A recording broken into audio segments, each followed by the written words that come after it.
Hi, everybody, and welcome to episode number 433 of For Immediate Release, our long-form episode for October 2024. I'm Shel Holtz in Concord, California. And I'm Neville Hobson in Crewkerne, Somerset in England, my new physical location as of 2 or 3 weeks ago. Glad to be here. Crewkerne, how do you spell that? Crewkerne. I never would have guessed that in a million years. It's in a delightful part of southwest England. You've heard of Glastonbury, no doubt. That's north of where I am. The English Channel south coast is about 20 minutes to the south of me. It's a lovely part of the country. It rains a lot, and I see tractors everywhere that I go, big ones, because farming country here. But we're pleased to be here. And you have grandchildren there. Yeah, the family, that side of the family is here, all of them, and the grandkids I've seen more in the last week than I have in the last 6 months. It's absolutely delightful to be here for that reason. Well, glad that you have finally made the move. I knew that was a long time coming. Yeah, it was. And I'm in my new garden studio office. I'll have something more to say about that in a blog post soon. With photos, I hope. Indeed.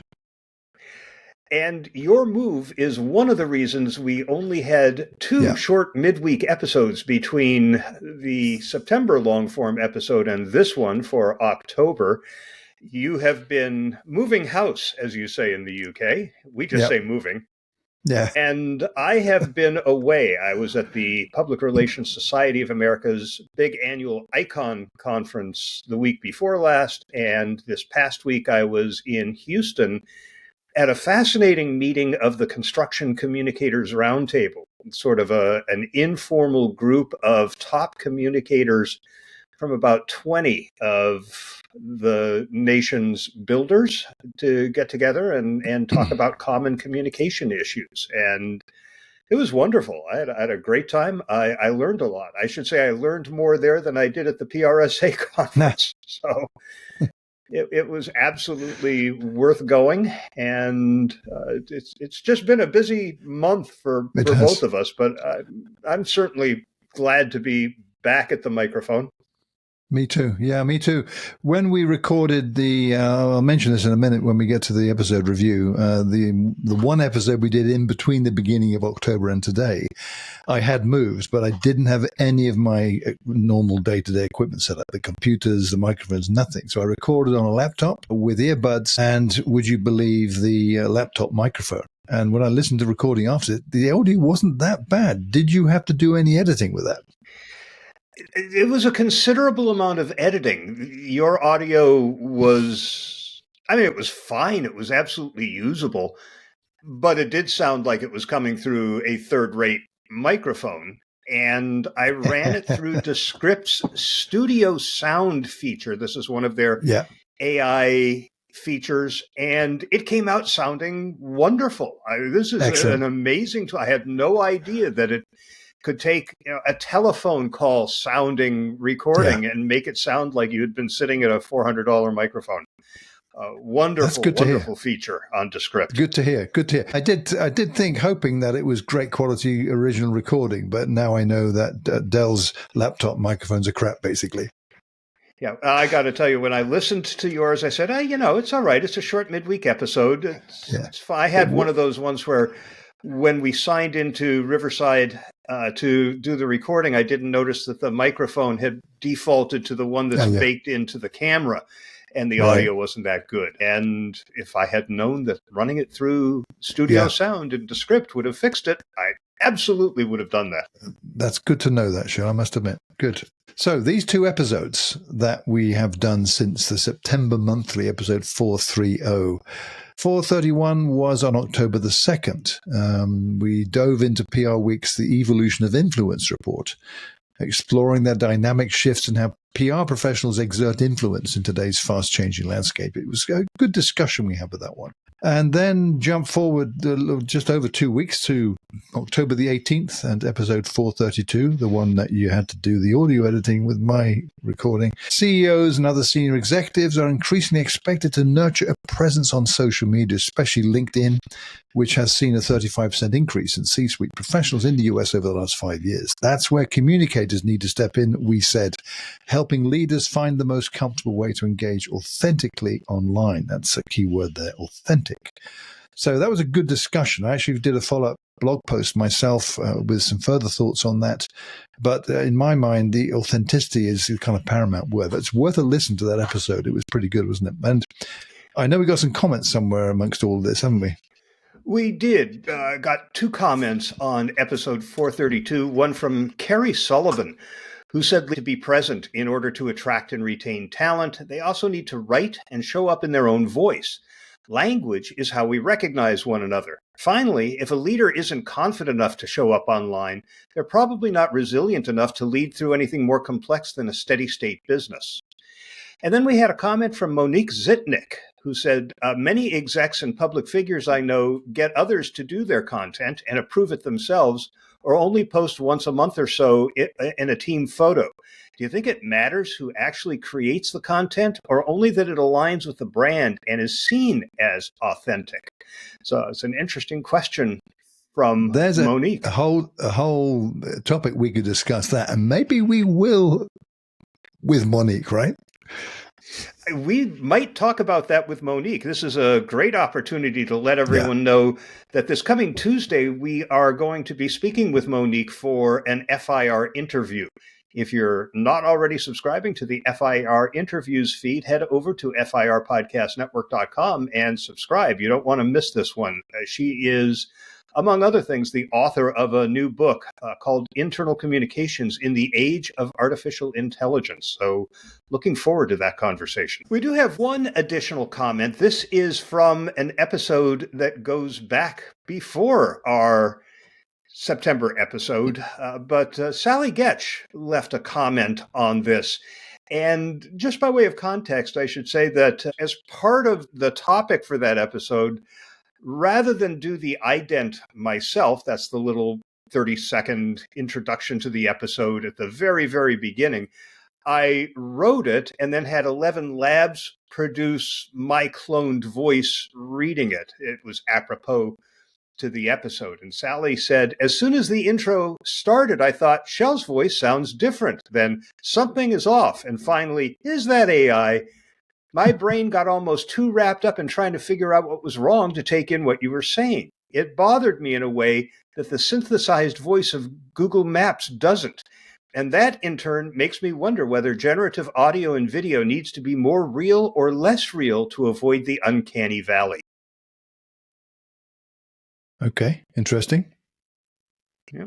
And it is actually an interesting point. If it tries too hard to be really authentic, is that too distracting? Does it need to be inauthentic enough, obvious enough that it was AI produced, that you go, oh, it's an AI voice. Okay, I can now sit back and pay attention to what's being said, rather than, that's really weird or discomforting, or whatever. But it's an interesting point that Sally makes. Also want to let everybody know that we have a new Circle of Fellows available on the FIR Podcast Network. This was an episode dealing with change management. Participants included Zora Artis, Priya Bates, Todd Hattori, and Cindy Schmieg, with Brad Whitworth moderating this one because I was at the PRSA conference. And the next Circle of Fellows is scheduled for November 21st. It'll be at 11:30 in the morning. Eastern time. This is on executive communication and leadership. Alice Brink, Bish Mukherjee, Julie Holloway, and Marianne McCauley will be the panelists for this one, and I will be moderating again, back in the moderator's chair. And it should be a great conversation, and if you're able to participate live in real time, we love engaging with those people who are on the call with us, but if not, it'll be available as both a video replay and an audio podcast here on the FIR Podcast Network. And That means that it is time to jump into our stories of the month, which we will do with vigor right after this.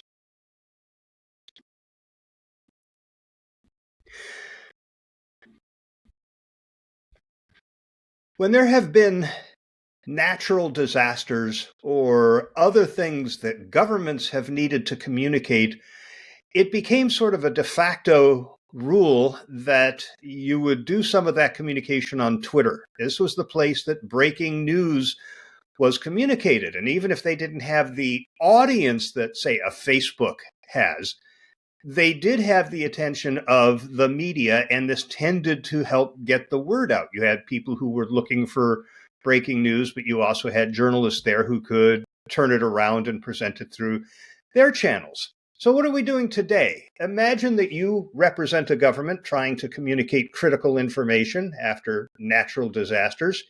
We're talking about the essentials, how to apply for FEMA assistance, updates on recovery efforts, basic safety information. You would think press releases, press conferences, and social media posts.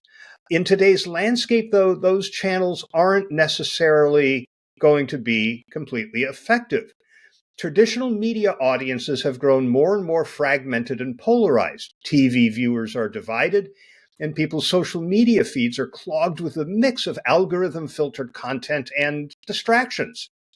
The government's posts on Facebook might not even make it to the people who need them. Instagram stories have limited reach for this purpose, and on TikTok or X, which, if you've been following, is what they're calling Twitter these days, with fewer people and less revenue. Anyway, these messages get lost in the noise, drowned out by conspiracy theories, or just never seen or ignored. Well, Reddit has stepped in to the rescue. This might not seem like the most usual platform for this kind of content, but it's increasingly significant. In response to Hurricanes Helene and Milton, the White House chose Reddit as an outreach medium. Posts appeared in subreddits like R North Carolina and R Georgia, aimed at directly communicating with communities in need. Now, I know Reddit's not the typical channel for a government to use to communicate. It's known for its niche communities, candid exchanges, occasional brand disaster, ask me anythings that go awry. But Reddit does something rare in today's online world. It offers a level of genuine human engagement moderated by community members and not by algorithms. This shift highlights a move toward thinking about Reddit, which has been a last resort up until this point. Subreddits like these let basic communication that might otherwise get swallowed up on traditional media outlets happen. And this isn't just about governments. Take Sonos, for example. This is the smart speaker company. They issued an app update that caused all kinds of problems. It really upset a very loyal community of customers. And a Sonos employee started posting regular updates on an unofficial subreddit to engage and appease these frustrated customers. It worked well enough that eventually the CEO stepped in, showing up where the audience was engaged and paying attention. So, is Reddit the future for crisis communication? Probably not the way you would think, but it's becoming a really important back channel, one where real, unfiltered information can be shared. Not without issues. Reddit's reliance on unpaid community moderators is under strain. There's actually been something of an uprising of subredditors due to some pricing decisions that the company made. There has been an influx of bots and spammers that is threatening to erode the authenticity that gives it value, but it still stands out as one of the few online spaces where important messages can still reach and engage audiences. So for us as communicators, platforms like Reddit may soon play a bigger role in crisis communication and brand management strategies, especially as traditional channels struggle with engagement and trust issues. So if you're not engaging on Reddit, maybe it's time to start. It's an interesting development, I think. I mean, I've been on Reddit at least 15 years. I'm not very active there. I participate in maybe 15, 16 different subreddits of things that are mostly personal interest, but a couple of business-related things. And I've always found it useful I'm conscious too that some I visited and had been part of, I'm no longer, simply because of the awfulness of some of the people in those places. So this is, you mentioned the risks. Yeah, there are significant risks if you went into Reddit in a major way, I would say, or had something that was controversial that you don't know what you're going to get. Is that different to others? Well, I think it is. I mean, maybe not Twitter, X, whatever, but it certainly is. So you've got to take that into account. Isn't it true, though, that any argument about is this the right platform is almost wholly dependent on, do you understand your audience? Is that where they are? Or is that where people are that you would like to get to know? So you've got to have those questions down pat, I think. The White House one's interesting. The example that the article that you linked to talks about, those hurricanes, that I'd actually love to know why they decided this as opposed to continuing using X. Did they not feel that given the audience they're trying to reach is very specifically in that part of the US, maybe they felt, I don't know what they felt, X couldn't deliver? I don't know that they did stop using X. They might have added Reddit and continued to post on X. Yeah, that's I don't possible. know. Maybe they didn't, but... No, sure, but that's possible, isn't it? But the other example you mentioned, Sonos, I found really interesting, particularly diving deeper into the article. It mentions that this guy who was the kind of representing Sonos, Keith from Sonos is his handle, was diligently, dutifully, and patiently, according to the article, posting on the brand's unofficial subreddit. After that app update you mentioned. I remember reading about that app update. It really did enrage people with genuine rage, not internet rage. This was real stuff. Unhappy. He was there daily doing messaging, all that stuff. So they hated the company, but they didn't hate Keith. And he carried on and engaged with people. Next thing, the company's CEO headed over to where Keith was and had a great time because of Keith. Now, that is fascinating. So it reminds me of the story we talked about maybe some years ago, Shell, about the kid who was it Sherwood Williams or the big paint company, and he was doing stuff there with imaging and creating graphic. They fired him. So he was picked up by a competitor because it was outside the control of the control freaks at the company, basically. So let's go farther back than interesting. That. Remember Frank Eliason with Comcast Cares on That's right. Twitter. Yeah. Gosh, that was in the early days. He was just doing it on his own, and he ended up with a team of 11 or 12 employees. Yeah. Early days. This is recent, and yet conceptually, I think it's not different. So that, you argue that wasn't a crisis per se. So I would say the question is not so much for crisis communication specifically, although it could be for that, the future crisis communicate, a future maybe. It's your overall engagement, whether it's in a crisis or not. So we've got the examples of a crisis. So to me, it's like, if you could answer the questions, do you know your audience? Is this where they are? Then that itself would be a reason why you want to be there. Or maybe in the case of the White House, we don't know if that's our audience, but we do know certain types of people we want to reach probably are there. So let's go there. Maybe, I don't know. I'm guessing here. Yeah, exactly. If there's a subreddit for a state or a region, you've got to believe that some people are there. And if this is where this information is being doled out, other people will spread the word. You can go to other communities and say, hey, there's some really good information being shared in the Georgia subreddit. You should come over here and partake of that. So it could build the audience. Going back to what the article said, I really believe it's the fact that it's community moderated and there's no algorithm. So it's an opportunity to get the word out and engage with the people who care about this information without the platform getting in the way of that communication. Yeah, that makes total sense. I agree. Good example, I think. So we have an interesting story here that is about, egregiousness is one word that comes to mind. Stepping over a line from a communicator's point of view. This is a story of Intuit and a podcast, and someone wanting to erase part of it after the recording. They didn't like it. So this was a recent episode of the Decoder podcast. That's a publication of The Verge, where Nilay Patel, who's the editor-in-chief of The Verge and host of Decoder, interviewed Sasan Goodarzi, who's the CEO of the global financial technology platform Intuit. The interview is especially notable due to a request after the recording from Intuit's Chief Communications Officer, Rick Heinemann, to delete a portion of the discussion. The Verge refused the request. So The Verge believes Intuit's request reveals the ethical considerations at the heart of its editorial standards, and ethics is something they blew a big trumpet about. In the Decoder episode, Goodarzi responded to questions about Intuit's lobbying against simplified tax filing processes in the US. Specifically, The Verge raised concerns over Intuit's lobbying history, which aims to protect its paid service TurboTax from direct competition with free government-led filing options. When questions turned to Intuit's lobbying activities and history of misleading free quote-unquote tax filing claims, Goodarzi firmly denied the portrayal.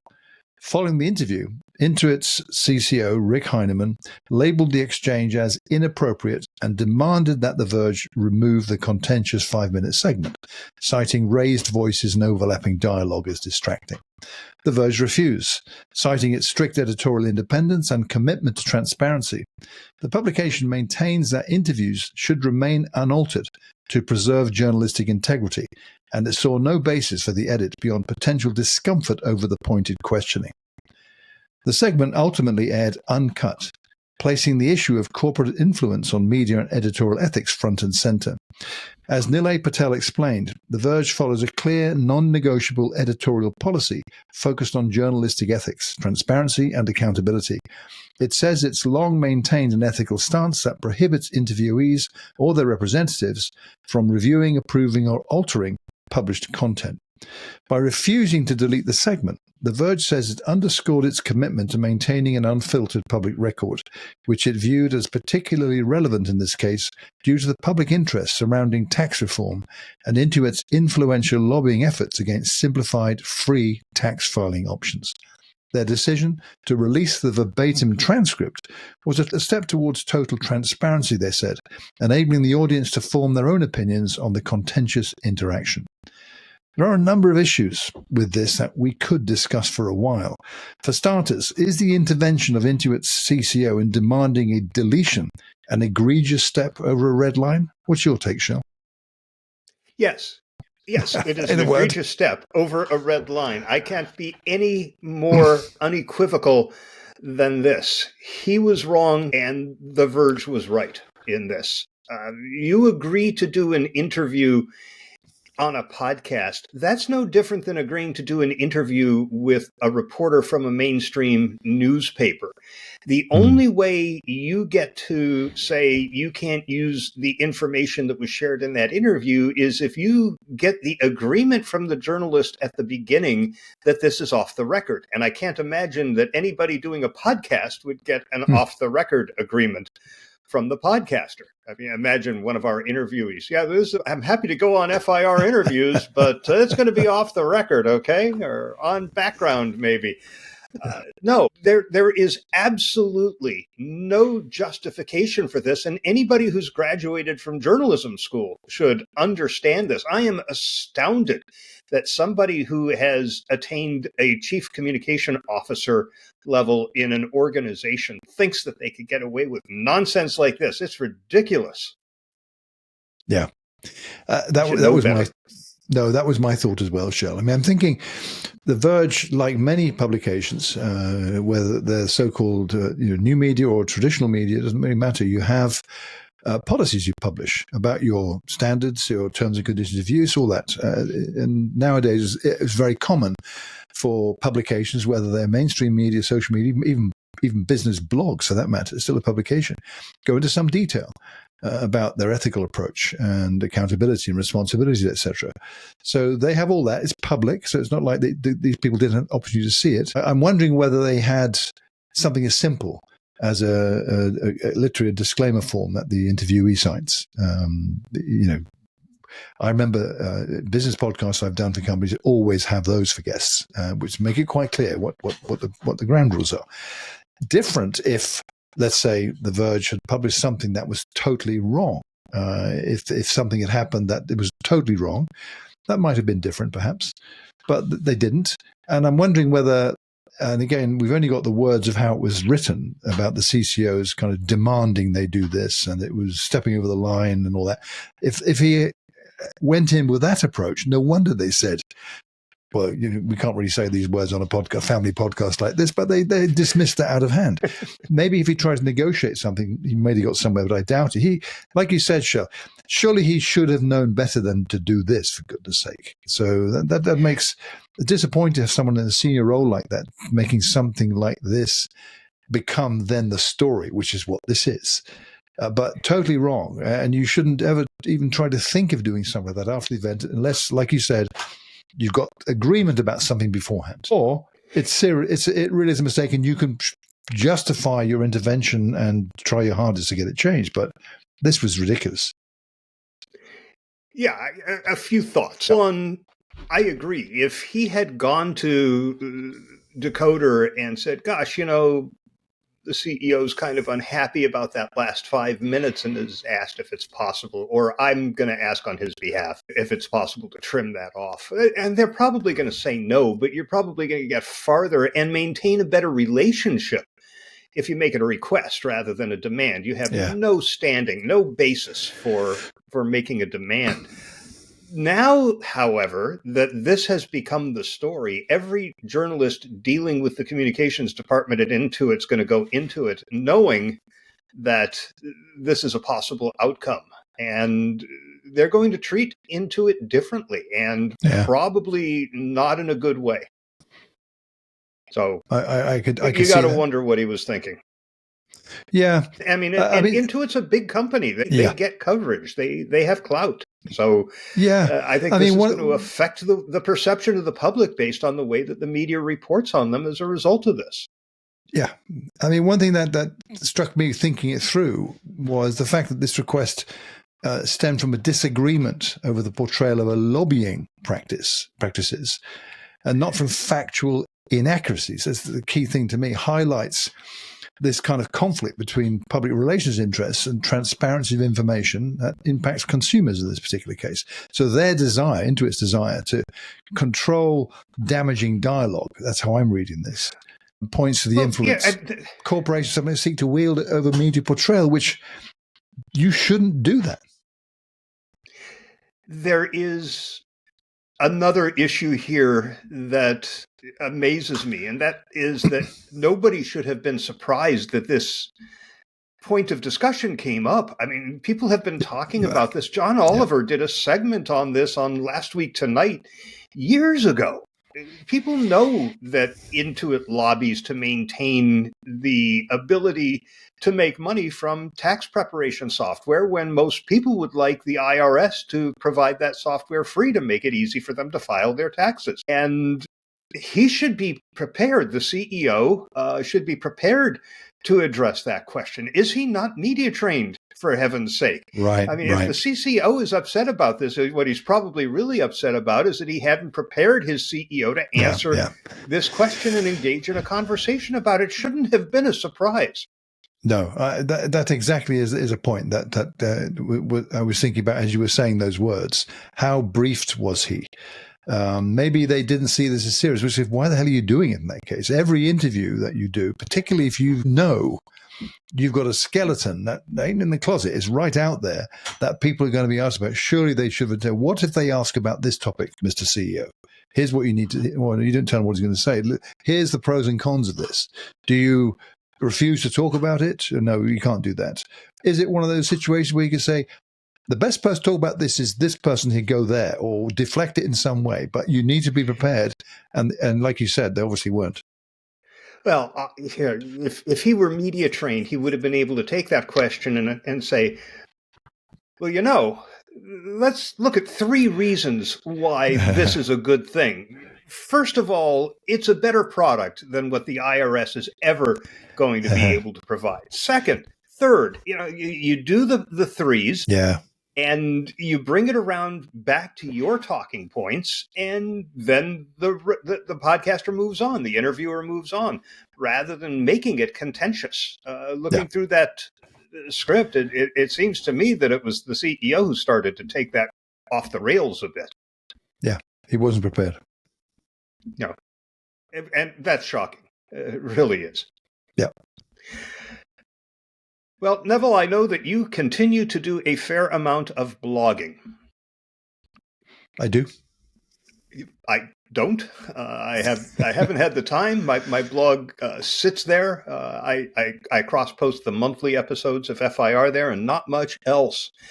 But there are plenty of people who are still blogging, and you and they are the basis of the 2024 blogging survey that was published by Andy Crestodina of Orbit Media, published on LinkedIn, interestingly, as opposed to in a white paper downloadable report, microsite. No, it was a LinkedIn article.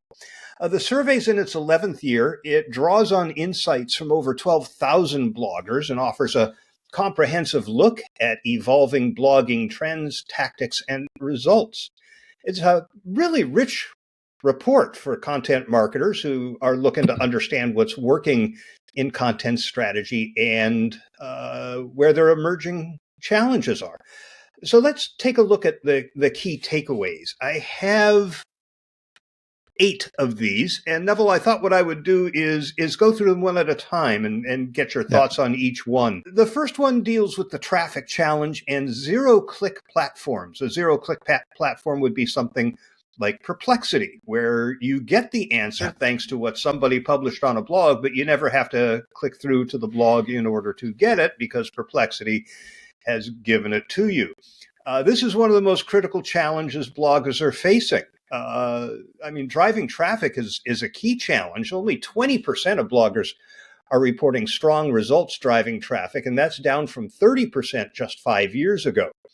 Now, the decline largely stems from platforms like Google and social media increasingly keeping users on their sites, leading to a rise in zero-click content. Marketing expert Rand Fishkin suggests that content marketers need to rethink what success looks like, shifting their focus from traffic volume to building loyal niche audiences through methods like gated content or newsletters. This zero-click phenomenon is reshaping strategies, encouraging marketers to nurture smaller, engaged communities rather than depending on high traffic numbers alone. Your thoughts, Neville? I'm kind of different how I use my blog since I relaunched the thing effectively last July. So I don't do this for monetary gain. I don't do this for a kind of strategic approach to engagement. Indeed, you can't comment anymore on my blog. I disabled commenting about 4 years ago, actually. So I have different focuses. I get this, though. I do understand this. I'm not bothered at all by zero-click. And at all. I'm quite happy for people to read my content that shows up in a Perplexity search, or they get it because of even Google search. I've seen blog posts I've written show up in Google results sometimes. So what benefit do I get from that? It's kind of like my content is out there. Unlike the days you and I talked about over a decade ago, of content scraping was a big thing back in the late teens, the late zeros, what do you call it, the 2000s. Not too bothered about that. Don't see it much these days, actually. Zero-click doesn't bother me, but I understand why it does concern others. And indeed, we've talked about this in a recent podcast episode. So I do understand that. I'm not concerned by that. If I were doing this wearing 100% a business hat and seeking some kind of engagement or recognition or reward, that might bother me, where I would be concerned about the traffic. I do pay attention to traffic, to Google Analytics, to Rank Math, which is one of the SEO tools that I use. And I do pay attention to that. So that also, they guide me in terms of some of the keywords I might use, but it's not front of mind. I tend to write naturally. So I know many people like that, by the way. Some running business blogs too, 100% business blogs have similar thinking. So to me, that's how you can demonstrate authenticity, which is a significant thing that I care a lot about. The authenticity of content that you come across. There's no hidden agenda. And I have critics who tell me that everyone's got a hidden agenda. I do not believe that, and to which they call me terribly naive still. But hey, I don't care, to be honest, Shell. So this is an issue without doubt. And I don't believe it's going to end well for anyone who believes zero click is going to go away sometime soon, or it doesn't matter anymore if you're a business looking for results that way, because it will matter. So what do you think of the alternatives that are suggested here, like switching to a Substack-style newsletter or gating your content? I don't buy any of those options at all, but might be different if I wore a business hat. Substack, right. I wouldn't recommend to anyone to use Substack, and that's all to do with the behavior they have exhibited with extremist content writers. That's why I said a Substack style newsletter. Yeah. Got it. Well, yeah, okay. I have a newsletter that's actually just WordPress that you sign up and you get emailed every time I publish a new post. That's all it does. And I see interesting engagement from that newsletter that otherwise wouldn't be the case. And I don't pimp anything or push anything. It's free, and I'm not making any money out of that. That's fine. I'm quite happy with that. So I think that is something, though, to explore. I hear lots of people talking about, I'm going to do a newsletter and monetize my content. I remember using that phraseology 15 years ago, and it produced results back then. I mean, you and I had sponsors in the early days of the podcast. That was, worthwhile. Now, today things are very different. You have to be focused, I think, more on authenticity than ever before. There are so many people writing stuff. Much of it is drivel. Again, that's subjective. I then look at the clickbait stuff, like the story that in this episode we're going to talk about. That is everywhere you look. How do you tell if something is real? That's another big issue. So these are all issues, Shell, seems to me. Did that answer your question, by the way? Key takeaway. Did that answer your question? Oh, yes, it did. Thank you. Okay. We'll move on to the second key takeaway. The increasing role of artificial intelligence in content creation. AI has become mainstream in blogging. 80% of bloggers are using it in various stages of content creation. Most are using it for idea generation, headlines, outlines. Only a small percentage are relying on it for complete drafts of their posts. But the impact is mixed. While it boosts efficiency, it hasn't yet translated into significantly higher engagement. There are voices in the industry like Christopher S. Penn and Mark Schaefer who are pointing out that bloggers are navigating a steep learning curve, experimenting at this point in ways that accelerate their processes while preserving authenticity and unique voice. I do assume you're using AI at some level in your blogging. Utterly. To generate ideas, to summarize articles. I don't use it. I tried it. I don't use it as I see some people talking about it, which is to literally ask it a question. Give me a good idea. I can blog about this topic. I don't do that. When I tried it, I found every single thing I tried with that is absolutely not what I would write about and the way in which it proposed I write. So no, I don't waste my time on that. But ideas, yes, in terms of an idea I've already got, how to flesh it out further. I might ask it. I often ask ChatGPT Plus, here's this thing, ask me questions about this. What I'd like you to do is come up with a way in which I can talk about X on this topic.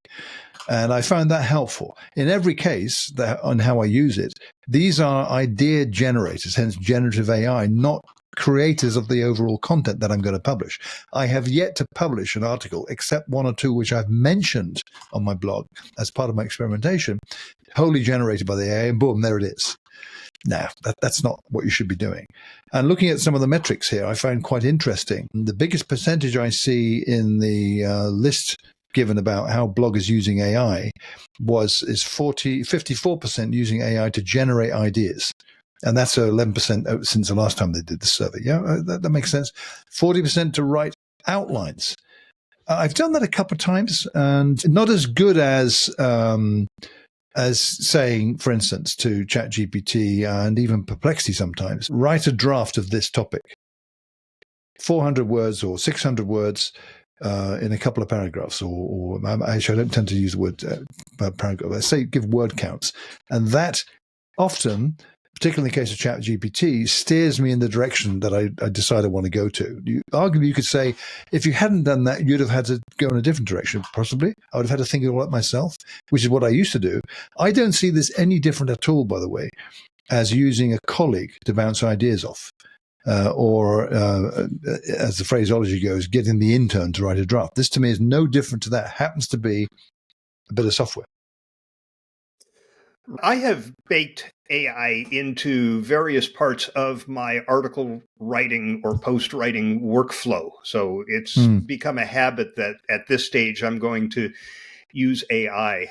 One of the things that I've done a couple of times is I have taken my notes from an interview, and I do use a note-taking app. I use Otter AI, but in these cases I didn't. I was sitting there with my laptop interviewing somebody. This is for a personality profile. And I found I just didn't have the time to write this feature article. So I took my notes and I gave them, I think it was Claude, but I don't remember for sure which one I was using. And I said, here are my notes from this interview with this person. Here's a little bit more information. Write a first draft of an employee profile. And it did a serviceable job. I would say that I rewrote it. I'm not going to say that I edited it heavily. It was a complete rewrite, but it took me probably half the time it would have taken to write it from scratch. It did not sound like nobody would look at this and go, oh, AI wrote this, because like I say, it was a complete rewrite, but it got me about halfway through that initial process. Normally I wouldn't do this, but where there's two people on a communication team doing the work of five, your time is limited. And if this gets me the next thing that has to get done, I'll take it. Let's move along to the third takeaway, and that is that content length and effort correlate with success. Blogging's become a commitment to quality over quantity. The survey found that the average post is around 1,400 words and takes about 4 hours to produce. Bloggers who invest 6 or more hours and who write longer posts of more than 2,000 words tend to see better results. This correlation between in-depth content and higher performance supports the ongoing trend of detailed, high-quality content winning out in search and reader engagement. Okay. I don't know how long I would spend on this, but I get that. The longer you write it and the greater the depth of your content, the more it mentions you get better results. I don't see what they mean by better results. Do they mean by more clicks, inbound links, amplification, or what? What does better result mean, do you think? Well, I'm presuming it means more views and higher levels of engagement. I don't have that data, but those are the results that I would consider to be better as a blogger. Yeah, I guess so. What would I think about? Thinking about a couple of posts I've written recently, one of which got significant attention and sharing. It was a topic that seemed to resonate, and some key people had shared it, and that drove more traffic to it. So that wasn't a designed approach. If I write this way about this topic and target it sort of to that kind of person, I don't do any of those things. I just write. As I said in the description of my blog when I relaunched it, this is a place to think out loud and get other people's thoughts too, not necessarily in conversation here, to spread the word, if you will. Bit vague, but there's no strategy behind it for me. So I'm not sure what that means, better results. Either way, I get the connection between the longer, your longer articles that are well thought through, hence the 4 hours, are likely. And I often find that when I've written a post from, say, it's had input from one of the AIs in terms of structure and looked at a first draft that I'd written, and I often do that and ask it, critique this, suggest how I could improve this. Something simple like that. I don't give it to complex requests. It always comes back with at least, here are 4 things you could do. And often they're typical things like more subheadings or add some images or something to break it up. But often, not always, you think that's a damn good suggestion. That leads then to me to do something more. So I've sometimes have spent 4 hours, but my time typically is a couple of hours, if that, on a 900 to 1200 word post. I tend not to count too much, but I think And so, what do I get out of it? I look at the traffic from Google Analytics in particular, and see this post has got that much attention. Fine. Rarely are there comments these days, except on some social networks, but that's often not to the post. That's if I've amplified it, particularly on LinkedIn. Although I do find Threads is actually working pretty well in that regard too. But I'm actually not doing it for that reason, Shell. I understand, obviously, people publishing from a business point of view are doing it that way. I'm not. But I get why that's important. So I think that's a good point to make, to kind of outline how long the typical blog post and that relationship between length and time spent, you can connect to better results, I guess. Yeah, it also says to me that there's a thirst out there for longer form content, if longer blog posts producing better results. But let's move on to the fourth key takeaway, which is around blogging frequency and SEO impact. It's interesting that while posting frequency has dropped, quality remains high. Fewer bloggers publish multiple times a week, with a growing trend toward monthly updates, which, in the early days of blogging, people would have said, you'll never gain any traction posting once a month. But SEO remains vital, as consistency and freshness contribute to better ranking and traffic performance. Maddie French, an SEO strategist, highlights the importance of maintaining regular updates and aligning with search intent to achieve visibility, especially in competitive spaces. Are you paying any attention to SEO? Not to the extent that this suggests. No, not really. But I think it's interesting about the correlation between effort and performance. Publish more often and more likely to report strong results, quote unquote, strong results. Yeah, well, that makes sense to me. I mean, monthly blogging is more popular but less effective than ever. Reminds me of Richard Edelman when he started his 6 a.m. blog. It was once a week, every Monday at 6 a.m. his time. Yep. I dropped into this year at times 1-2 posts per month. And then sometimes, I think it must have been August, the so-called quiet month, in which case probably the worst time to publish content you want people to get at. I think I published like 6 posts. I tell myself, publish 1 a week. And it actually turns out about once every 2 weeks that I publish something. But I don't feel any pressure to do that. So I have a long list. I've always had this, Shell. You're the same, I'm sure. I've got a long list of ideas to blog about. There's like 20 items in there. I never get to half of them. But, you never know. Something might spark. So I use Evernote particularly to note down topics I'd like to write about. And usually it helps. Bi-weekly is the minimum for content performance, this report says. Publishing 10 to 12 posts per year won't cut it. I'm sure that's true. But I get skeptical about, stuff that talks about longer content is therefore equal to greater success and spending more time on longer content.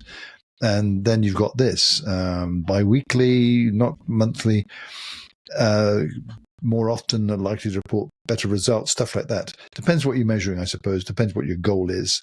But I know businesses who are once, twice a month and are consistent at it. What results are they getting out of it? If it's thought leadership, perhaps, is it amplification elsewhere? You need to do an analytics report on that kind of thing. But, I think it's good to see blogs still alive and well, in spite of some of the downside of all of that, which is, useless content, clickbait type content. That you see employed by some media, tabloids in particular. You see that reflected in some blog posts, along with, and again, this is my kind of tired cynicism sometimes, Shell, that you look at some content, you think, why on earth did you even publish this drivel? And that's very subjective, and it's cruel sometimes to say that. I wouldn't say it to anyone. You often think it. And I often wonder, do people say it about my stuff sometimes? I wonder. I'll never know unless someone tells me. I don't go out and ask people. But it's good to see blogging is not going away. This furore with WordPress, I don't think is helping anything with their fight with WP Engine. And then this whole argument about who owns the intellectual property rights to WordPress, etc. I see a lot of people, what does that mean, a lot? Maybe 15 or 20 over the past few weeks saying, I'm quitting WordPress, I'm going to go to Ghost, or I'm going to go to some other service or whatever. Yeah, I suppose inevitable. Are we at a time then for the shakeout in the tools and the platforms that we're using to write blog posts? Has the definition of blogging shifted? I suspect it has. The original definition of, reverse chronological content, and you have tracks and trackbacks and pings and all that stuff. It's all automated now. And I think it has changed in that regard. So if you're using a blog like I am, which is, the simplest way I can describe it is to think out loud, not to pitch anything, not to persuade anyone to a particular course of action overtly where I can register an algorithmic outcome from that. I have no interest in doing any of those things. Thinking out loud, might get some comment from someone. I've had some interesting reactions to some of the content recently, like a week or two after I published it, someone's encountered it via LinkedIn or Facebook. So I enjoy those. Those are serendipitous in my book, and that's definitely makes it all worthwhile. Well, let's go through the remaining 4 key takeaways in a lightning round in the interest of time. The fifth is that content formats and the power of original research are in play. How-to guides remain the top format for bloggers, but the survey suggests that original research and collaborative content like interviews yield the strongest engagement. Nearly half of respondents reported conducting original research, which significantly contributes to perceived authority and SEO. Jay Baer, the content strategist, underscores that original research is more resilient against AI-driven content as it provides unique insights that readers can't find elsewhere. Then we have the 6th takeaway, influencer collaboration and editing process. Successful bloggers are often those who work closely with influencers and editors. About half of the respondents collaborate with subject matter experts on occasion, and a small successful group does that consistently. Bloggers who involve editors in their process report better results. There's Amanda Milligan, Director of Content Strategy, who points out that these collaborations create organic authority boosts and improve content quality by integrating multiple perspectives, making it more valuable and credible. The 7th key takeaway around video and multimedia use. The use of video in blogs has doubled since 2015, but only about 25% of bloggers consistently use it. Those who do report positive impacts on engagement and reach, aligning with broader social media trends, where users increasingly prefer video content. Will Reynolds is an industry expert. He advises that marketers prioritize video, considering that platforms like YouTube and TikTok continue to grow, even if bloggers themselves aren't maintaining video's potential or maximizing video's potential just yet. And the final takeaway is around analytics and measuring success. Bloggers who consistently track their analytics are 2.5 times more likely to see strong results, but only 20% of bloggers admit that they don't or can't measure their content's performance. Karen Hopper, an analytics expert, stresses that reliable data allows content creators to refine their strategies and demonstrate value, especially as marketing budgets come under closer scrutiny. So those are the key takeaways. Any thoughts on those last 4, Neville? Yeah, the one that struck me was what are bloggers putting in their articles, visuals. I've always had that. Every single post I publish has a hero image on it. It's there. And I tend to use metaphors a lot and often generate them from a generative AI tool. I don't look for, perfection in terms of photorealistic images. They're metaphors I want to use typically. I'm actually a big fan recently of Adobe Adobe Express that has Firefly built in and stock images built in. Funny enough, I used one on the post I mentioned at the beginning of this episode about additional comments I made to that article we wrote. We featured in an episode. So I used a picture of a board. Of a C-suite example, young people. And I then noticed after I'd used it, about 3 or 4 days later, that the woman front of image, attractive young woman, is holding pencils in both hands. Notice that. You've got to pay attention to these things. But so in any case, I use images, looking at the metrics here, that virtually all bloggers add images to their content. Some bloggers use a lot. Small minority adds 7 or more. Again, depends on what you're writing. I don't do that. But a hero image, something to break it up, again, depending on it. Subheadings I use a lot too. I don't use video a lot. And it's interesting. Video is getting huge attention, but not in blogging. Partly, I suspect it's often not easy to embed a video. unless it's on YouTube. Some places don't do this, and I've seen blogs, including one of my posts recently, where you don't control that content, so if something happens to it, you don't get the embed working. And the worst one is ones that say you're not allowed to watch this in your country, stuff like that. So the permissions aren't right, so you have that risk. When I publish myself about episodes that you and I create, I always include an embed from Libsyn that will play it and link back to the show notes page. So I tend to do that, a lot of visuals, and make it an interesting visual visit, so the user experience is better. I care about stuff like that and the user interface. So, but I just don't think so. I may or may not be a really good example to have this discussion with you, because my attention on this and what I believe is worth spending time on is not the same as your typical business blog.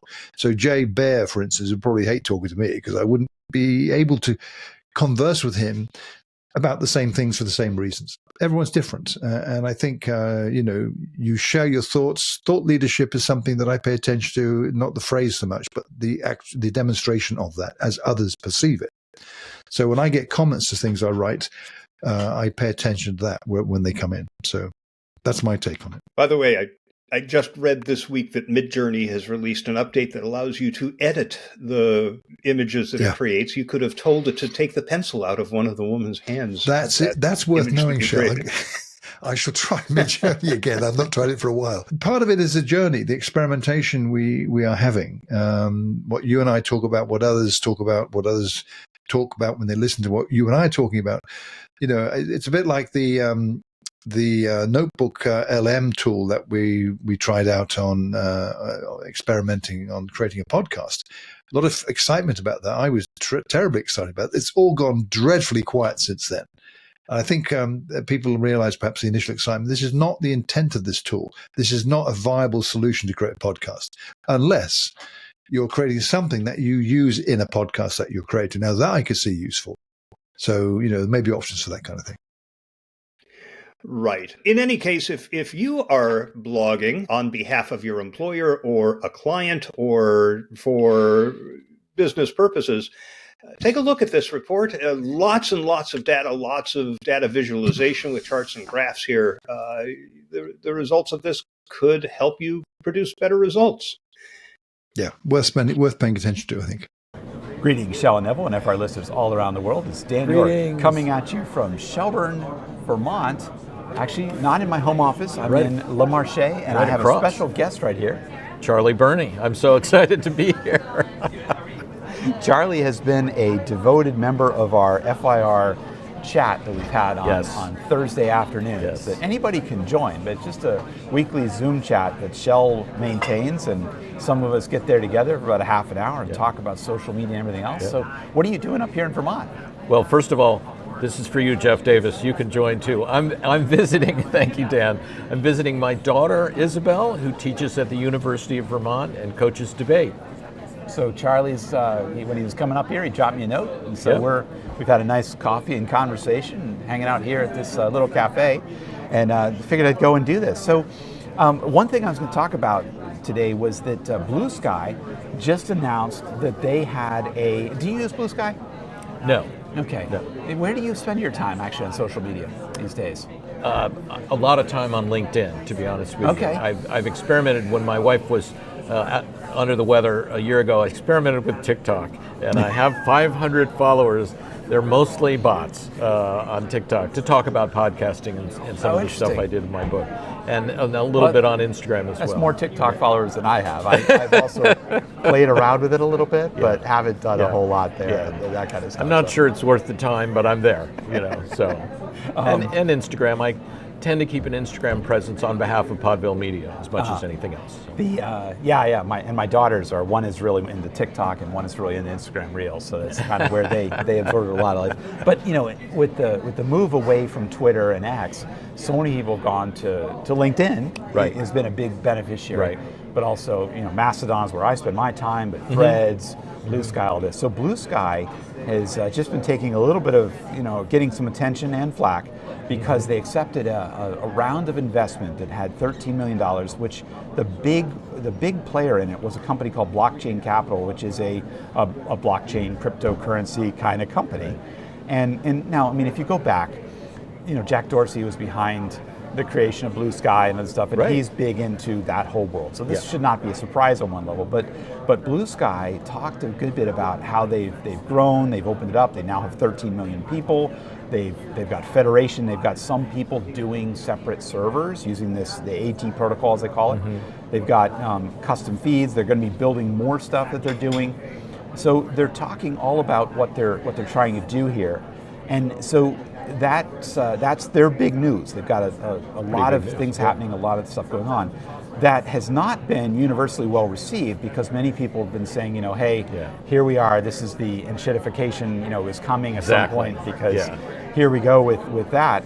And over on Mastodon, where I spend a lot of time, there's of course been a lot of commentary around, here we go, VC investing, all this stuff. And Eugene Racho, who's the co-founder or the founder of Mastodon, he had a post that said, Mastodon is financed by crowdfunding instead of venture capital, not because we don't know that venture capital exists, not because we don't have bills to pay, and not because venture capital isn't willing to give money to new social media platforms. VCs don't want a sustainable business. They want a big exit. Every VC-backed business is on a timer to deliver or die. And that's true. True. It's a great soundbite because it's absolutely true. It is absolutely true. I've worked at a couple of startups that were VC backed, and you had a timer. You had to, this was your schedule that you had to go and do. So that's kind of the big thing that's a big deal. That's going on. So we'll see what happens. Will the Bluesky, timer just started on Bluesky. Right. Will they deliver what their investors need or not? Yeah. So you were telling me a little bit earlier when we were talking too, you use a product called Riverside.fm to record some of the podcasts that you do.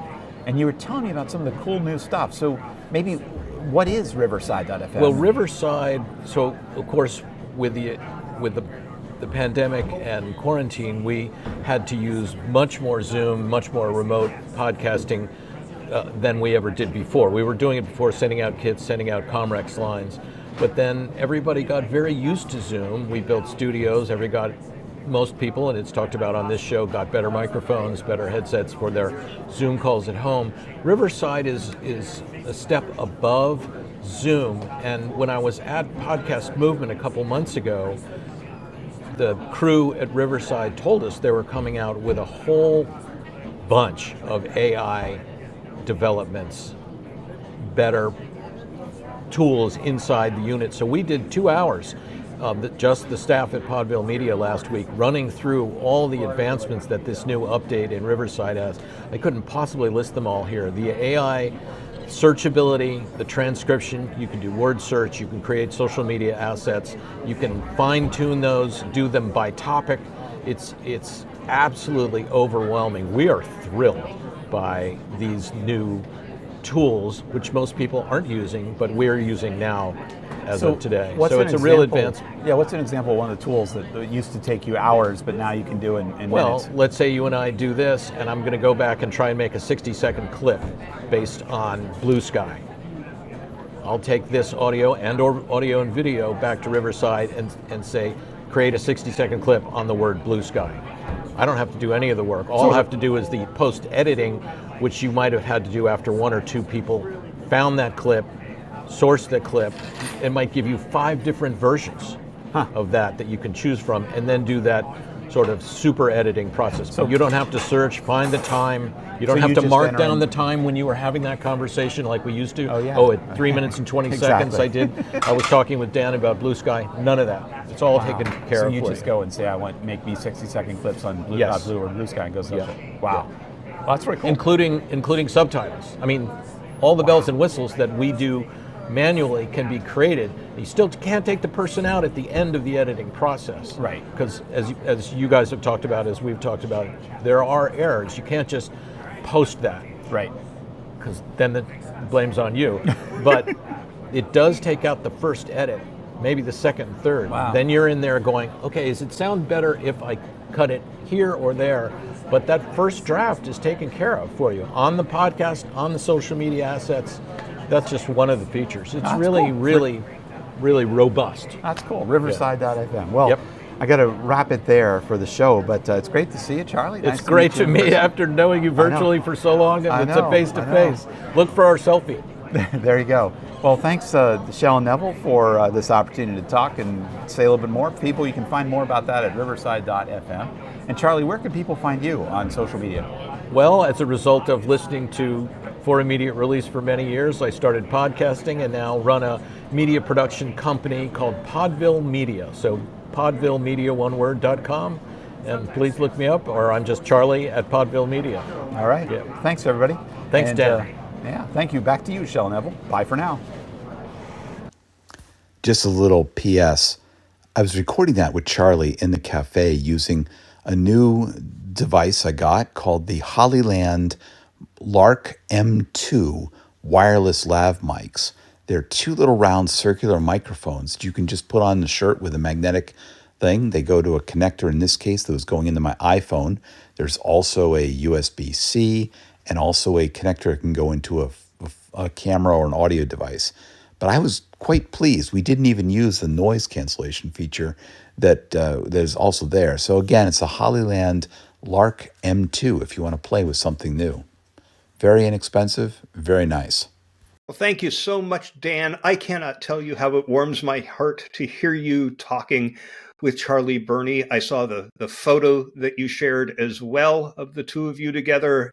Just knowing that FIR brought people together who would have never otherwise met is just a wonderful feeling. And also, of course, the content of the report was interesting. Bluesky, I'm spending very, very little time on Bluesky. I would say Threads between the two of them has really captured my attention more. But this investment might boost their fortunes. Our next story, it follows a tragic death of Liam Payne, the former member of the One Direction boy band who fell from a hotel balcony in Buenos Aires, Argentina last week.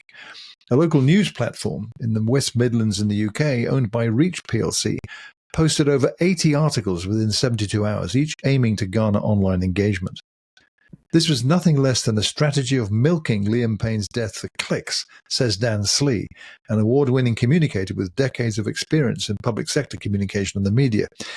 He argues that this highlights a shift in local journalism, which now prioritizes clicks over community relevance and sensitivity. This approach led to substantial backlash, with nearly half of the comments on the local news platform's article expressing frustration at the perceived exploitation of Payne's death. Many readers criticized the flood of coverage, suggesting it was disrespectful to Payne's family and intrusive. Slee points out that modern news platforms like Reach plc prioritize digital metrics over traditional reporting, resulting in a loss of trust. This specific example of using repetitive, emotion-driven headlines reflects a widespread shift across local media, where the focus is now on high-traffic content rather than nuanced storytelling. Slee emphasizes that while the "if it bleeds, it leads" mantra once sold print papers, today's readers are quick to spot sensationalism. They expect higher standards from news outlets, particularly in times of tragedy. In essence, Slee cautions that Reach plc's approach risks alienating its audience in the long term. He suggests that while this strategy may succeed in the short term for engagement, it ultimately devalues the community connection that local journalism once upheld.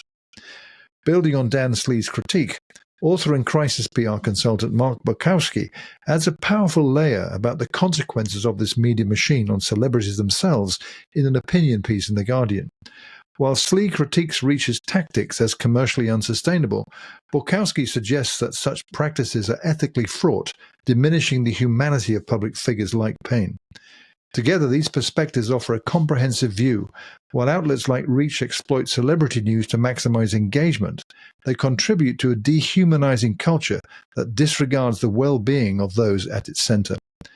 This combined perspective emphasizes that today's media, by constantly feeding on the lives of celebrities, not only risks alienating audiences, but also enforces an unsustainable cycle of scrutiny on public figures. As Slee warns of the audience backlash against relentless clickbait, Borkowski's insights encourage people to consider the emotional toil on celebrities and ask if a change in how we approach celebrity culture is overdue. Together, they argue for a media landscape that balances engagement with respect and empathy, acknowledging the impact on both audiences and those in the spotlight. A remarkable story in some regards, just the chutzpah of an organization to take that approach around something so tragic and yet unsurprising, especially with the sensationalism that so many publications feel is necessary in order to draw eyeballs. Unfortunate, but I think it's just the way things are these days. I mean, you mentioned the old "if it bleeds, it leads" mantra, and that hasn't changed. You're not going to see a story about, it was a sunny day and people walked in the park. Media is attracted to those types of stories in which people are hurt or bad things have happened. That's not going to change. But this is different. This is almost the glorification of a tragic event as opposed to incessant coverage of that event. This wasn't more reporting or more analysis. This was just hammering people with the fact that it had happened. And I can see why their audience was not happy with it. This particular company, Reach PLC, publishes a number of tabloids in the UK and a swathe of local newspapers up and down the country. They're in the news for a different reason, or it's very, very related, I think, which is the whole business model is geared to clicks on questionable content, on articles that lead you to click. They'll talk about something happened in an industry and this particular company is going to do X. And they mention the company, you've got to click to get more information. I've seen some people talking about the way in which they treat their employees, the reporters in particular, where they are incentivized to just literally churn out sheer volumes of content day in and day out and manufacture stories where, frankly, there is no story. I mean, if you look at some of these papers, I don't know what it's like in the US shell, but local media in this country, broadly speaking, you go to a local media website and you're absolutely surrounded with pop-ups, ads, the works, and stuff popping up all the time, encouraging you to sign up and do this or whatever.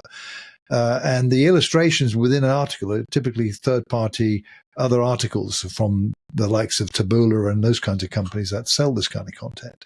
So you know that your visit is being tracked inside out and back to front and upside down every time you click something. They seem to be at the forefront of this. And so I expect to see more news like this criticizing Reach PLC. But like you said, the cynicism kicks in quite easily. Is anything really going to change? I admire Mark Borkowski's encouragement to think about this more than we tend to. And he's written, actually, his article is really worth reading. But will it move any needles in any meaningful way for anyone? I wonder. So is this something that regulators need to do anything about? I honestly can't see that. It's the business model. The people running this business are the ones who need to be in the frame for accountability, it seems to me.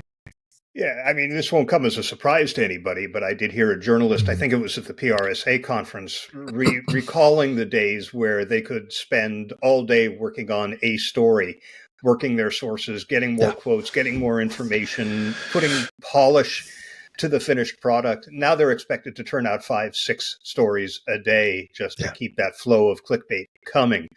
So, I mean, even the journalists aren't necessarily happy with this, but it is sadly the state of affairs because there has to be a way for media companies to create revenue. Otherwise, they're not going to be able to produce this content. And despite the fact that there is, I understand, low trust in the media, these are the folks who go out and spend the time, using up their shoe leather, getting the facts, getting the details, reporting them in coherent ways that are meaningful to people. So, there has to be a way to maintain this. Is it public funding? I don't know.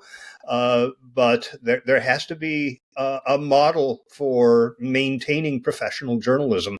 Not that I'm going to call the publication that you highlighted professional journalism. Well, they get paid to do it, so it's professional journalism. It's just not good professional journalism. No. This is the landscape, Shell. I agree with you. And it's not a pretty sight. That's a fact. So something needs to happen, he says. I don't know what, though. Well, over the past few years, a lot of workers have become increasingly disconnected from their roles, from their peers, even from their employers.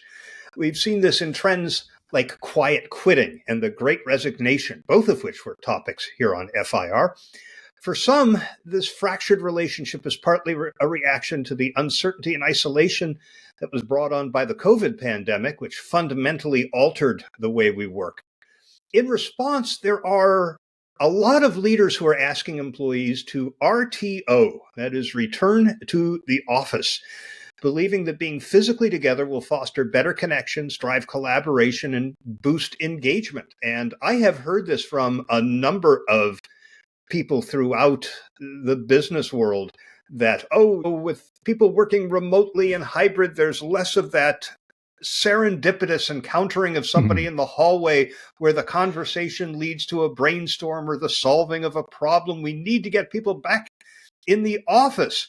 But according to the Neuro Leadership Institute and Akamai's latest research, physical presence alone probably isn't going to deliver the results that you're looking for. Forcing people back isn't necessarily a solution to disconnection. In fact, it can backfire. Productivity can decline, and organizations risk losing some of their most seasoned employees. So, how can organizations truly foster connection? The researchers propose what they call the CLEAR model, an acronym that breaks down the workplace connections into 4 types: colleague, leader, employer, and role. So let's quickly review these. The colleague connection is what most of us envision when we think of a workplace connection, a relationship we have with our coworkers. Colleague connection enables trust, support, and collaboration, embracing both individual and team performance. Leader connection looks at our bond with our immediate leaders who play a significant role in shaping our work experience. A good manager provides opportunities, clarity, and balanced feedback. Research shows that up to 70% of engagement variance can be attributed to the quality of this connection. The employer connection considers the alignment between the employee and the organization's mission and values. This connection can be pivotal in shaping how meaningful and fulfilling one's work feels. And the role connection, this is inspired by the concept of flow. A role connection is about how well a person fits with and enjoys the job. It's the engagement and clarity an employee feels in their specific role, knowing how their efforts can advance them personally and professionally. Now, these 4 elements suggest that connection is multidimensional, not a one-size-fits-all solution. Leaders should consider this model when implementing return to office policies. Take a mandate that only prioritizes colleague connection. It could inadvertently strain leader connection if employees feel their autonomy is being overlooked. That's one of those intrinsic values that people hold dear. Employer and role connections might also suffer if people feel undervalued or micromanaged simply for showing up in person. And in fact, if you decide not to go the return to office route, the CLEAR framework pretty clearly shows us that nurturing all 4 connection types creates a stronger workplace connection, even if people aren't necessarily coming to the office. You might adopt a patchwork principle that accommodates different ways of working for different teams or individuals rather than a single blanket policy. But businesses are wrestling with low engagement, wrestling with rapid change, diminished trust. It's really important for leaders to recognize the nature of workplace connection and approach it with intention. And the CLEAR framework, which, by the way, came out of a Harvard Business Review article, opportunity to rethink the workplace, aligning it more closely with the diverse needs of the workforce that we're coping with today. Yeah, that makes total sense. And one thing struck me from the Harvard Business Review article is how things change over time. And the precise wording that caught my eye, our connection preferences can also wax and wane depending on what's going on in our lives.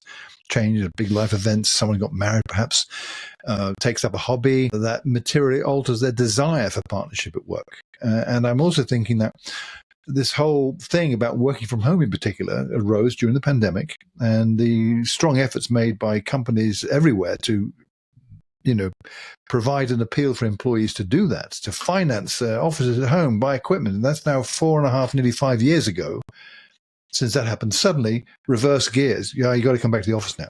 You're talking about material effects on people, again, wrenching them out of something that now got used to, with the encouragement of their employer officially, even if some managers don't like it. And indeed, we were talking earlier that, some managers are just blinkered at this.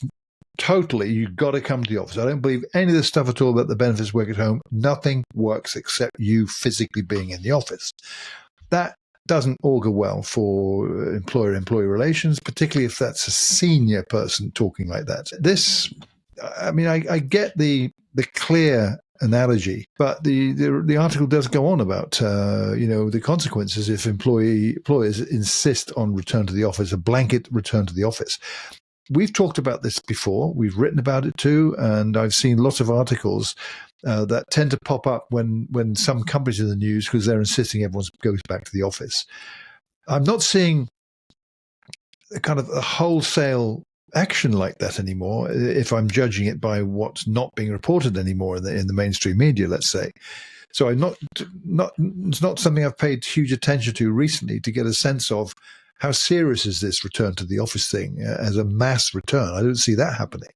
But nevertheless, it's troubling when you hear people still saying that nothing happens outside the office, so you've got to come back. That's simply not true anymore. Not only because of the changes that have happened since the pandemic, but that just isn't true. I like to think this is true. I haven't researched it, but I was in a session at a conference, I think it was at the IEBC conference in June, where the speaker said there's actually no empirical evidence at all that being in the office leads to these serendipitous encounters in the hallway that produce brainstorms or problem solutions rate that's any higher than other means of doing it. It's just a myth. Well, I would say if it's so planned and strategized, then it ain't serendipitous in that case. I mean, these are chance encounters, right? Right. I mean, I remember, I used to be a smoker. I haven't had a cigarette since 1991, but I used to be a smoker. And some of the best conversations I ever had was outside at the ashtray, because you had to go outside. And there were people from all different departments there. And the information exchange was terrific. People that you wouldn't be talking to otherwise. This is why I always like to tell clients, I say, if you really want to know how information moves through this organization, go hang out with the smokers outside. But does that lead to solutions that are going to produce revenues or solve big problems for the organization? Somehow I doubt it. I mean, for all those conversations that I had out at the ashtray, I can't remember one of them leading to something big, whether it was me producing that outcome or somebody else who was out there having a smoke. Well, like you, I was a smoker. I didn't stop actually until 2008. So that's a good 15 years or more longer than you. But I remember one job I had, actually it was at Mercer, actually, where my boss's boss was a heavy smoker. And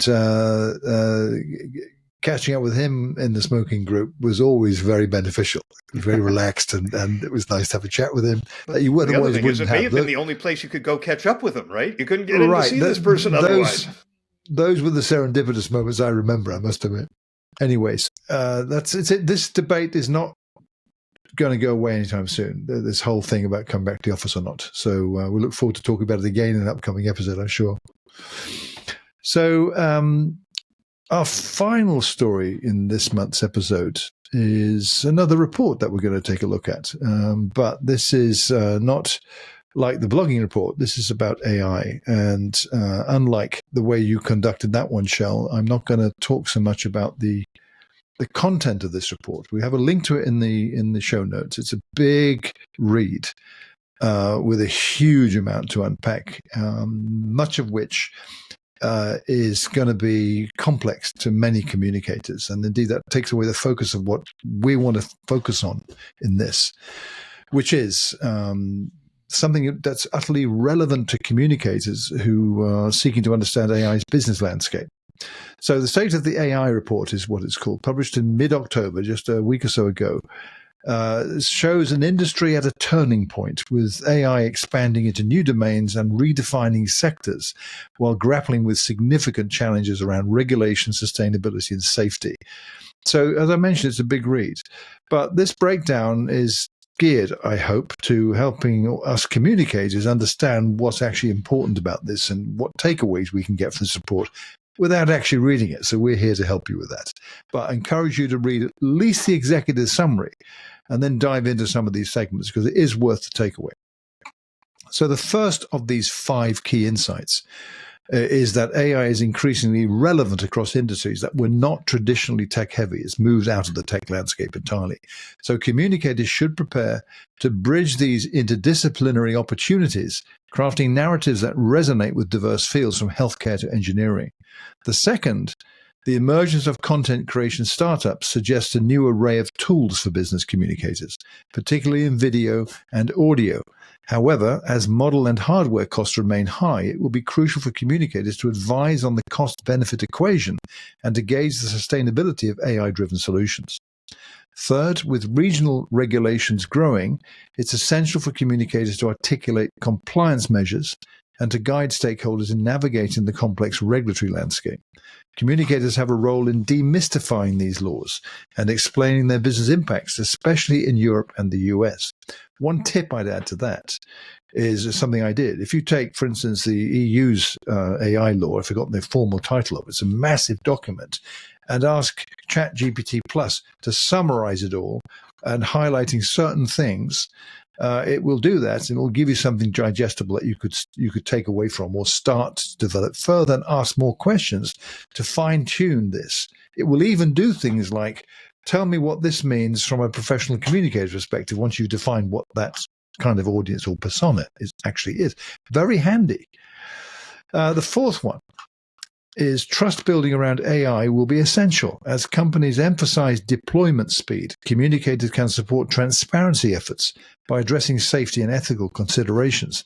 This proactive approach will help allay public concerns and sustain consumer confidence in AI products. And the fifth one, increased adoption and retention of AI products indicate a maturing market ready for long-term solutions.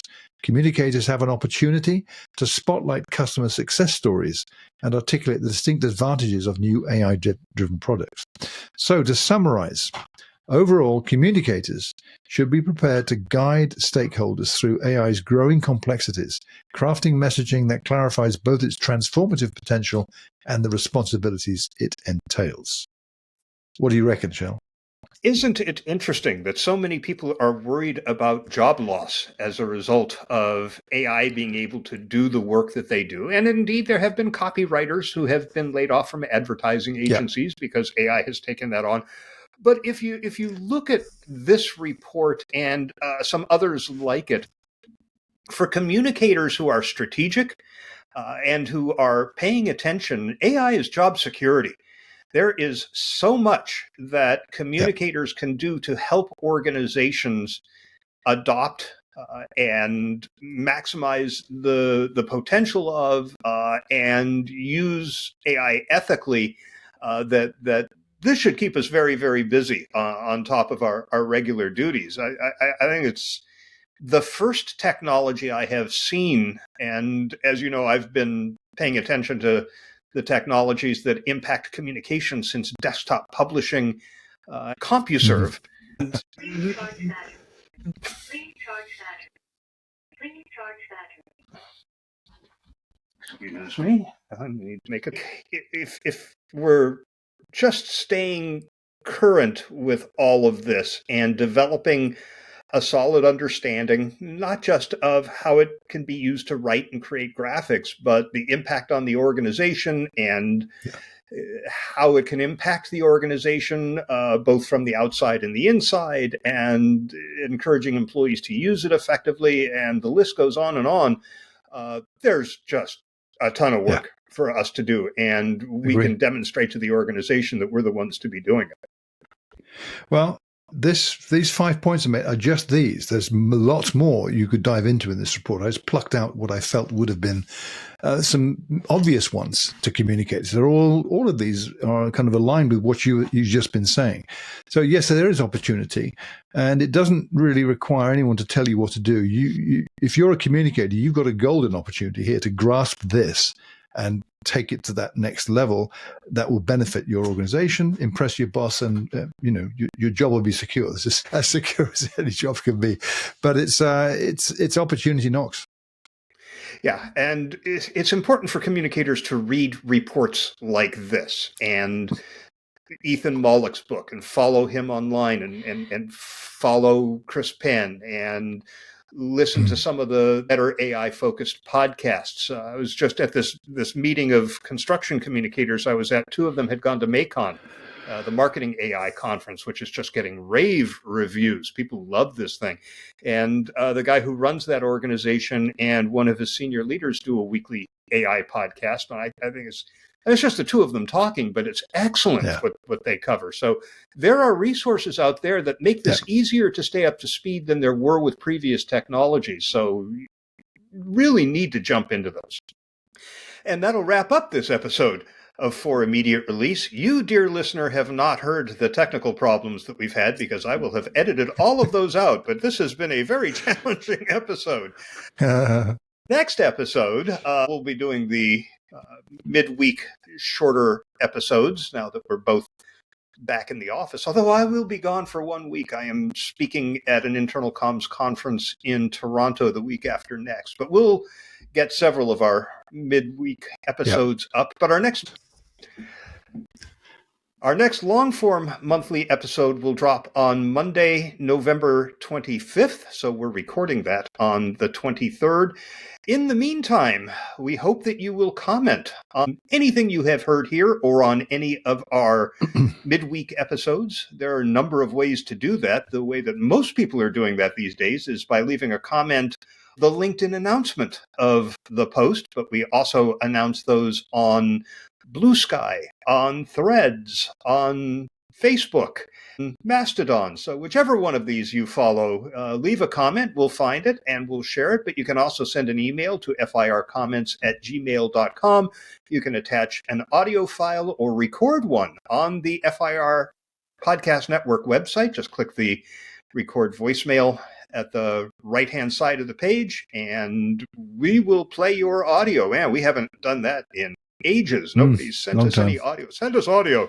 You can also leave a comment in the post on firpodcastnetwork.com. And we hope that you will leave a review and a rating wherever you get your podcasts. And that will be a 30 for this episode of For Immediate Release.